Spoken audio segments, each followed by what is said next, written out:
Hi, my name is Adekunbi Adeoye and I'm Executive Director and Founder of Sesewa. Sesewa is Nigeria's first internship placement organization, and our focus is on providing young people with opportunities that help them develop their employability. Today on the show, I'm going to be talking about how to hire right people and what exactly we ought to do as employers to find the right people. Now, when it comes to hiring, there are quite a lot of different parts to it. The biggest question you want to ask is, what kind of organization do you run? What's the culture of the organization? When we talk about the culture, what we mean is, what is the DNA of the people that work within the organization? What are the expectations that you would have of an employee or any employee at that, or the people who already work within the organization?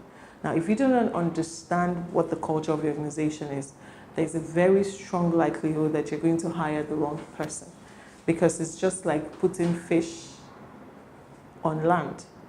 You know how much it will struggle for life, it will struggle for nutrition, and it will eventually die. So it's exactly the same way when you put fish into water and it begins to have a life of its own. So you need to find your own fish when it comes to people, to understand what kind of people will fit into my organization. There's some organizations also that would require a certain kind of personnel, but they cannot really afford it. Probably the people, or the stage where the business is, it's in its infant stage. In that way, you have to come up with creative ways on who you're going to hire. So you want to ask yourself another question. How much money can I afford to pay this individual? If it's a startup organization, you're very, very unlikely to go and hire somebody who has experience, years of experience working on a particular subject matter. So sometimes you may ask yourself, how much money do I have? And then you get to the realistic stages of saying, where will I find this person? Is this person going to be an undergraduate, for example?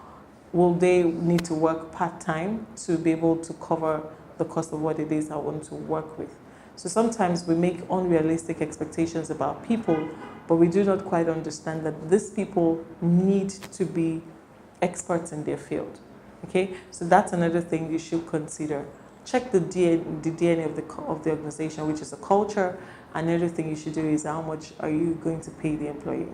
Now, the third thing you do is to list out the job descriptions that you are going to, give out. What's the person expected to do? What are the day-to-day functions of that individual? You need to list it out. If you do not document, we always say in human resource, what you don't measure, you really cannot control. Now, you need to bring all your thoughts, expectations, you need to put them in writing in form of a job description. What are the day-to-day activities that this individual is going to perform?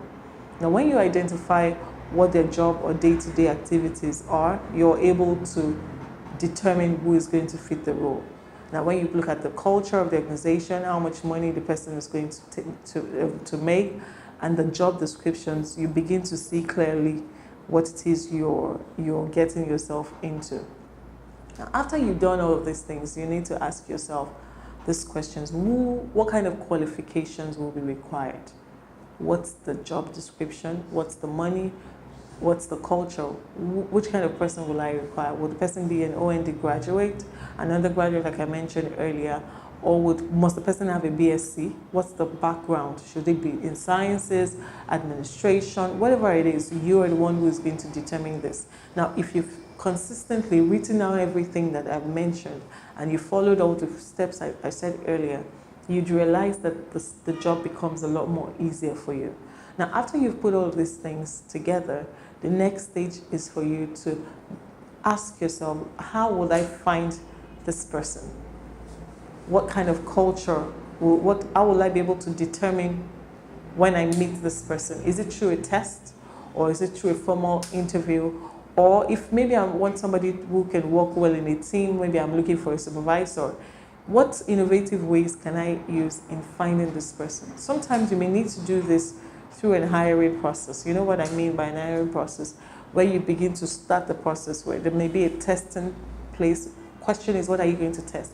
Are you going to test their ability to speak English, or is the job going to largely reflect communication roles? you need to test it. Now, if you don't test it, you're likely to make a problem. So some of the things that I've realized when it comes to employers hiring is sometimes you pick somebody in your church or you pick them in your mosque and you expect that, oh, they should be able to do this job. The girl was looking very fine. She should be able to talk to customers. But that's not the right thing to do. You need to test those skills that you're looking for. It's just the way we go to school, and then for you to be, after the test is completed, the lecturer says there's a likelihood that this person, if they got 8 over 10, they have a better understanding of it. So you have to come up with the testing systems. You have to come up with how you're going to find that person it is you're looking for. And make sure that the job roles that you have put up has a reflection on the testing process that you're going to put in place. Also, do not go through somebody else's hiring system. Because the fact that another company, took the people out to a bank or took them to maybe a hotel, made them have lunch, it doesn't necessarily mean that should be your own hiring process, because maybe what you're looking for is different from what they're looking for. So you must be able to tailor make, so to speak, what you're looking for in form of the hiring process. Now, when all this is done and you found out what you need, you found out the culture, you know how much you're going to pay the person, you found out the job description, and you've created a testing system and an interview process, then you need to find out where you place the job advertisement. You may decide to use your social media handle, but make sure that all this goes hand in hand with who you're looking for. If you're looking for an undergraduate or a fresh graduate, you know the social media will be the best place to find them. So wherever it is, whoever you're looking for, if you're looking for, let's say, somebody who does fine arts, that may be a specific role. You may need to go to a specific school, maybe Yaba College of Technology, for example, where there are quite a number of people there. Now, that's you working smart to finding that person you're looking for. Okay, so when you put out the job advertisement, you already have determined your hiring process. Then you begin the process of selection. When you go through all the CVs, you go through all the people you have, when you've made the selection, you shortlist the candidates. Another thing after shortlisting these candidates is to invite them for whatever process you've already done, whether a testing system or maybe a preliminary interview, or you want to just have a chat with them. Or sometimes some people do phone interviews. Whatever you decide based on the things that you see of your organization is what your focus should be on.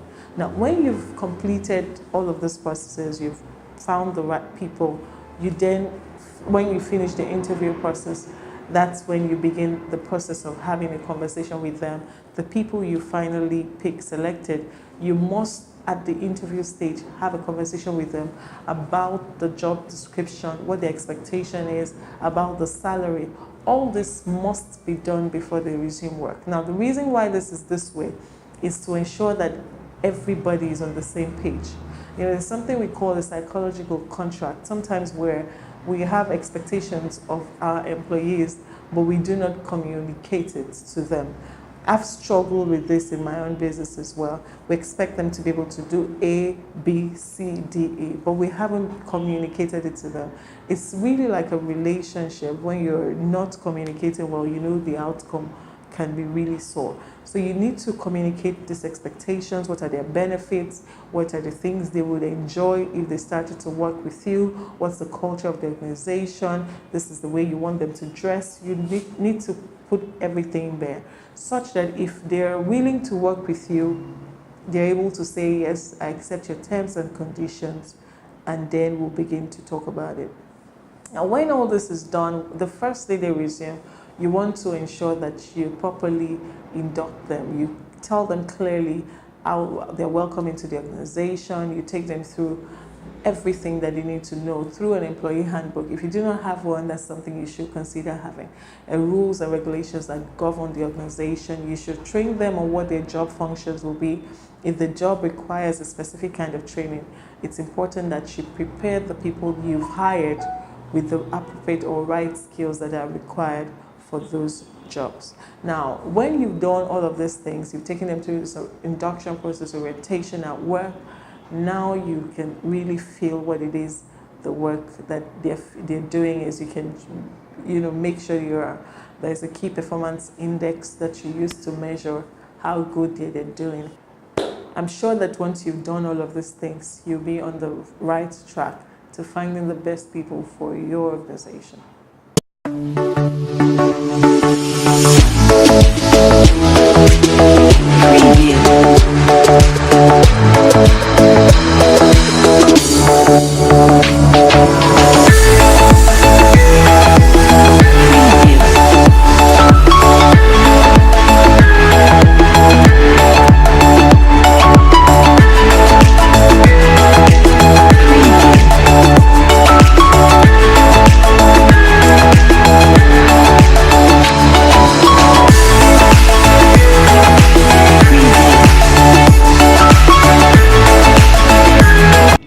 If you're an entrepreneur or you're an aspiring entrepreneur, or probably you like all things business, then Business Talk with KJO is a show you need to watch. Make sure you tune in every week on this station and watch Business Talk with KJO. Aspiring entrepreneur, or probably you're someone who wants to come into business or start a business of your own, or probably join a business as well, this is the right book for you to read. It talks about wisdom for business success, how you can be successful in your business, and it's written by KJO. Make sure you get a copy.